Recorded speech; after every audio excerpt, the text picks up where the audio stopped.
내년 집값은 장기 불황이 온다는데 어떤가요? 트럼프가 굉장히 우리나라를 압박할 것이고 자기네들 아메리카 퍼스트 전략을 통해서 굉장히 뭐 반도체가 됐든 관세가 됐든 굉장히 우리나라를 어렵게 할 것이고 그래서 우리나라 수출도 그렇고 경제 성장도 그렇고 굉장히 좀 시달릴 것이다. 뭐 방위 분담금도 그렇고 뭐 여러 가지 방면에서 굉장히 압박을 할 것인데 이게 부동산이 되겠냐 이게 지금 이게 나라냐 이제 이런 뉘앙스거든요 댓글이. 근데 이게 경제가 뭐 어려워질 것 같다. 그거는 저는 동의합니다. 네. 근데 경제가 어려워지니까 집값이 하락할 것이다. 그거는 좀 데이터를 갖고 와주셨으면 좋겠어요. 예, 과거 데이터에서 과연 그랬나? 예. 뭐 아예 완전히 뭐 IMF든 뭐 모기지 사태든 막 팍 그렇게 돼버린다면은 모르겠지만 그게 아니라면은 저는 뭐 경기에 어느 정도의 뭐 부동산이 막 상업용이 아니라 저희 아파트를 얘기를 하는 거잖아요. 막 심각하게 영향 받은 적은 저는 뭐 잘 모르겠거든요. 네, 트럼프 때는 네. 올랐죠. 네. 아주 많이 올랐죠. 그러니까 16년도인가 집권해가지고 20년까지 그죠. 갔는데 그동안 아파트 가격이 엄청나게 올랐죠. 그래서 마찬가지로 그때도 되게 많이 시달렸고 뭐 우리가 굉장히 어려워진다라는 이야기를 많이 했었는데요. 그때였군요. 미중 무역 전쟁. 맞습니다. 예. 쥐어 터질 때 막. 예, 맞습니다. 우리나라. 그래서 불과 뭐 얼마 전이니까요. 다들 기억하실 겁니다. 그때 뭐 맨날 미국하고 중국하고 싸우고 뭐 여러 가지 문제가 많았었지만 예. 근데 사실은 트럼프 대통령 뭐 당선자죠. 예, 집권하신다고 하더라도 집권하자마자 막 이런 모든 정책을 다 일괄적으로 다 쓸 수는 없는 거고요. 그러니까 순차적으로 사용을 할 거고요. 그리고 그 영향이라는 게 사실은 뭐 크지는 않을 거다. 뭐 중국 같은 경우는 상당히 영향이 있을 수 있겠죠. 예, 뭐 그래서 중국은 뭐 성장률이 몇 프로 떨어진다 이런 뭐 예상들을 많이 하시거든요. 근데 그게 아니고 우방에까지도 엄청나게 그렇게 막 몇십 프로씩 관세를 올려가지고 경제를 뭐 힘들게 하고 이렇게 하기에는 이렇게 트럼프 대통령 입장에서도 여러 가지 또 해야 될 정책들이 많이 있는데 그게 어떤 면에서 보면 뭐 우방의 도움을 받아야 되는 부분도 있을 거고요. 그렇지만 이제 제가 계속 뭐 올해부터 계속 이야기해왔던 게 이제 내수 경기거든요. 우리나라가 지금 안 좋은 게 지금 부동산 시장에서 볼 때 안 좋은 게 딱 하나 내수 경기가 안 좋아요. 나머지는 다 이제 공급 절벽 있기 때문에 수급 문제는 뭐 집값이 오르는 방향으로 가고 있고요. 그리고 금리나 이런 금융시장 같은 경우도 대출은 어쨌든 내년 초에 다시 리셋되고 그죠. 그다음에 금리는 계속 인하를 하지 갑자기 올리지는 않을 것 같거든요. 그래서 계속 긍정적인 방향으로 가고 있는데 내수 경기가 별로 안 좋아요. 수출은 괜찮습니다. 그죠. 우리 그게 이제 끊어진 상태이기 때문에 그게 걱정이긴 한데 그렇다고 하더라도 내수 경기가 안 좋았다고 해서 집값이 떨어졌다. 이러는 거는 상관관계 없어요. 지금까지 그런 사례가 거의 없습니다. 이제 저는 어쨌든 뭐 경제학자는 아니니까 여기 지금 호랭이 TV 보시는 시청자분 중에서 뭐 경제학 전문가가 있으면 한번 말씀을 해주시면 좋겠는데, 그러니까 제 상식으로 생각을 했을 때는 지금 환율이 되게 높잖아요. 네. 환율이 되게 높으면 기업 입장에서는 수출하는 게 이득이거든요. 그러니까 자동차가 예를 들면 5천만 원짜리 자동차예요. 이거를 대한민국에 파는 것보다 이거 미국에 갖다 파는 게 훨씬 더 돈을 많이 벌잖아요. 그렇다는 거는 수출이 더 잘 되고 대한민국 어쨌든 이게 뭔가 외화나 이런 것들이 더 많이 들어올 수밖에 없는 구조고, 또 대한민국 사실 내수 경기 어렵다 보니까 금리를 더 올린다는 건 지금 말도 안 되는 상황인 거고, 예. 그리고 낮출 수밖에는 25년은 낮출 수밖에 없는 상황인데 얼마나 자주 낮출까가 이제 문제겠지만, 예. 그래서 낮출 수밖에 없는 상황. 이런 상황에서는 결국은 통화력이 늘 수밖에 없는 상황으로 갈 텐데, 그러면은 수요가 건재하다면 그렇다면은 이게 그렇게 떨어질 가능성이 지금 있는 건가? 예. 저도 사실은 부동산 하는 입장에서 아까도 제가 잠깐 현장 말씀드렸다시피 가격 올라가면 별로 안 좋아해요. 사실 저희도 거래가 어려워요. 저도 이제 뭐 또 집도 사고 팔고 또 해야 되고, 예. 그러다 보니까는 개인적으로 개인적으로도 그렇고 또 우회방이라는 게 그렇잖아요. 또 어떻게 보면은 부동산을 이제 저희가 잘 거래하실 수 있도록 저희가 도와드리는 그런 아주 강력한 조력자 역할을 하는데, 네. 그 상황에서 어쨌든 원하는 거를 저희도 막 잘 사드리고 싶은데 이게 올라가는 시기가 되면은 의외로 쉽지 않아요. 의외로 가격이 올라가면 거래량이 굉장히 많이 같이 따라가긴 하지만 뒤는 줄어들어 버리거든요. 예. 그래서 이게 별로 저희 입장에서 크게 좋지도 않고, 지금 아까 여기 댓글 보니까 하락권자들은 지금 동일한 데이터를 보는데 뭐 하락한다고 하고 있잖아 이렇게 말씀을 하셨고, 지난번에 그 후레이님께서 저한테 질문을 한번 하신 적이 있는데, 네. 그 기억 나실지는 모르겠어요. 수급 불균형을 계속 얘기를 했는데 이게 신축만 공급이냐. 아, 기축에 대한 네, 공급. 기축에 대한 것도 공급이 아니냐. 그래서 제가 사실은 그날 잠을 제대로 못 잤어요. 제가. 그냥 왜? 아, 그때 이 예로 제가 답을 드렸어야 되는데 그 말을 못 들어가지고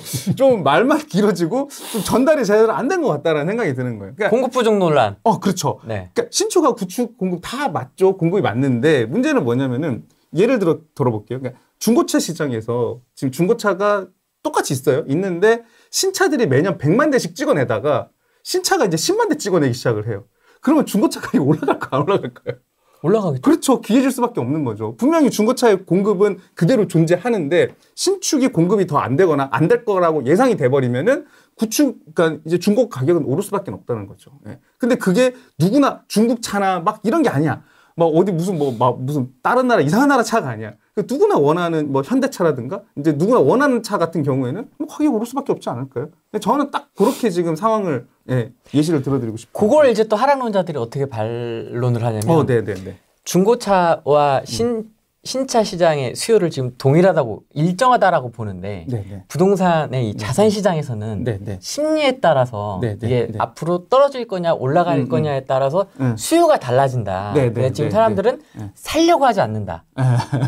그렇기 때문에 수요도 줄어든다. 그 현장에 와보셔야 될 것 같아요. 그분들은 그분들은 같은 경우에는 결국은 이거는 끝까지 의심을 하자 그러면은 저는 답도 없는 상황일 것 같고. 근데 실제로 현장에서 보면은 누구나 그 서울에 주거 선호하는 지역은 가고 싶어 해요.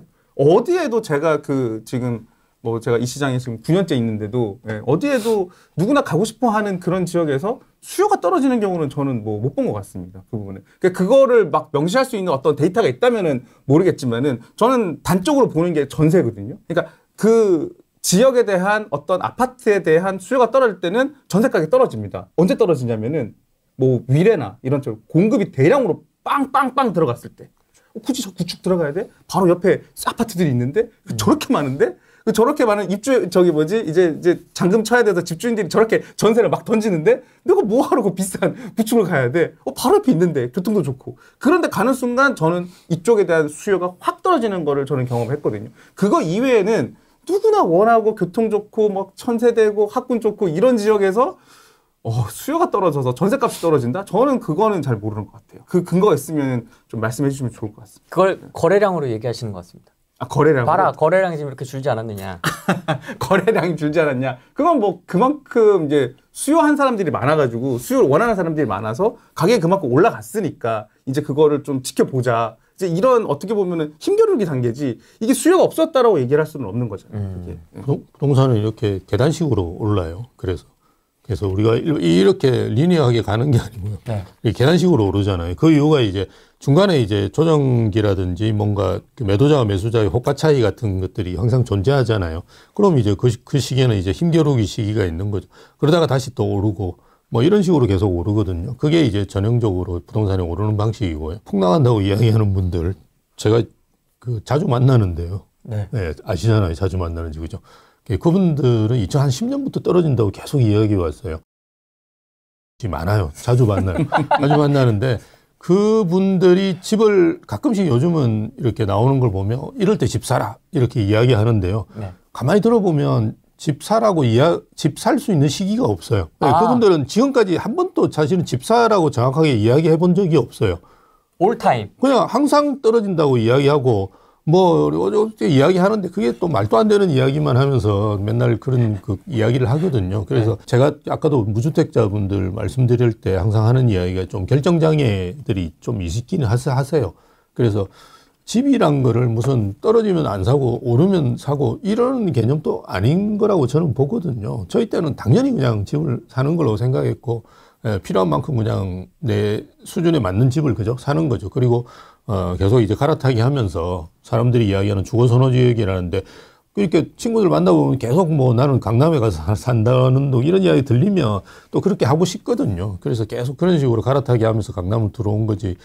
특별히 이게 돈이 된다고 생각해서 집을 사고 이렇게까지는 집을 너무 이렇게 투자 자산으로서 생각해 본 사람도 거의 없어요. 좀 얘기를 해 주시죠. 자주 만나시면. 아니, 지금 10년째 같은 주장을 하고 있는데 언제 사라는 거냐, 당연히. 이야기를 안 한다니까요. 저번에 그냥 만나면 저는 그 몇 번 만나보면 분량만 뽑고 예, 예, 그냥 아니 일단 대기할 때 이렇게 대기하는 데가 있어요. 티타임 예, 할 거기서 또 이제 인사만 하고 이야기를 거의 안 한다니까요. 그럼 서로 그냥 핸드폰 예, 보고 예, 그냥 핸드폰 보고 있다가 들어가면 이제 막 아니 근데 제가 이런 얘기 항상 집 살 때가 언제요? 저한테 굉장히 많이 물어보거든요. 그러면은 저는 그런 얘기를 해요. 그러니까 10년 전에 2013년 14년 전에 내가 타임머신 타고 돌아가서 내가 그 폭락노자 분들이나 다른 분들은 지금 집 살 시기다라고 했으면 좀 매장당하지 않았을까요? 그러니까. 2014년 14년이면은 와 그때는 진짜 그 그래프 어디나 보셔도 될 거예요. 그래프가 진짜 쭉쭉쭉쭉쭉 이러면서 쭉 이럴 시기였거든요. 예. 딱 그 반등하기 직전 시기였는데 와, 그때 제가 집 사라 그랬으면은 예, 어땠을까? 모르는 것 같아. 어쨌든 신의 영역인 거는 맞는 것 같은데 그래도 우리가 봤을 때 그래도 누구나 가고 싶어하는 지역이나 아파트가 있잖아요. 그런 데는 수요가 떨어지기가 사실 어렵죠. 다른 데 다 수요 떨어지고 나서 맨 마지막에 떨어질 수요겠죠, 거기는.